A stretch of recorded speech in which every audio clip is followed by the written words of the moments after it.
2 ठिकाणी गेलो, 2 ठिकाणचं पाणी पिऊन रुद्रांशला झाली सर्दी खाशी. रुद्रांशला आज शाळेत जायची इच्छा नव्हती. म्हणत होता की माझं अंग गरम आहे मम्मी, मी आता शाळेत नाही जाणार. पण मी म्हटलं नाही, बरं नाही वाटेल तर मग फोन करायला सांग, पण तू जा शाळेत. नुसत्या सर्दी खाशीने जर घरात ठेवलं ना मुलांना तर तशीच सवय लागते.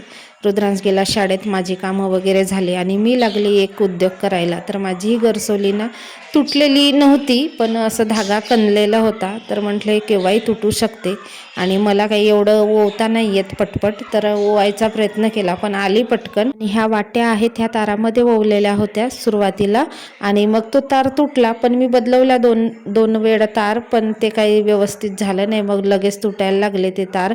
मग ते सोडून दिलं मी आणि धाग्यातच ओवते. आणि हे जे मंगळसूत्रातले वाट्या आहेत, वाट्या लग्नानंतर माझा पहिला वाढदिवस होता, त्यावेळेस रुद्रांच्या पप्पांनी ह्या वाट्या घेऊन दिल्या होत्या आणि 2 ग्राम मण्या घेऊन दिल्या होत्या. शनिवार बाजार होता पण भाजीपाला भरपूर होता आमच्याकडे, म्हणून मी काही बाजारात गेली नाही. तर येता येता रुद्रांच्या पप्पांनी खाऊ आणला होता, जलेबी, शेवचिवडा, शिंगाडे, लाडू. आणि याने तर काय एवढं खाऊ असून सुद्धा त्याने आपलाच वेगळा काहीतरी खाऊ आणला होता आणि खात बसला होता. आणि शिंगाडे पण खायला लागला. आता रुद्रांश आधी तर अजिबात खात नव्हता, पण आता 2 वेळ झाला की तो थोडेफार शिंगाडे खातो. आता शिंगाड्याचं सीझन आहे, जिकडे तिकडे तुम्हाला शिंगाडे खायला मिळतील आमच्या भागामध्ये. आणि मंडयांमध्ये तर शिंगाड्याचाच खाऊ असते. संत्री आणली होती, पेरू आणली होती आणि केळं पण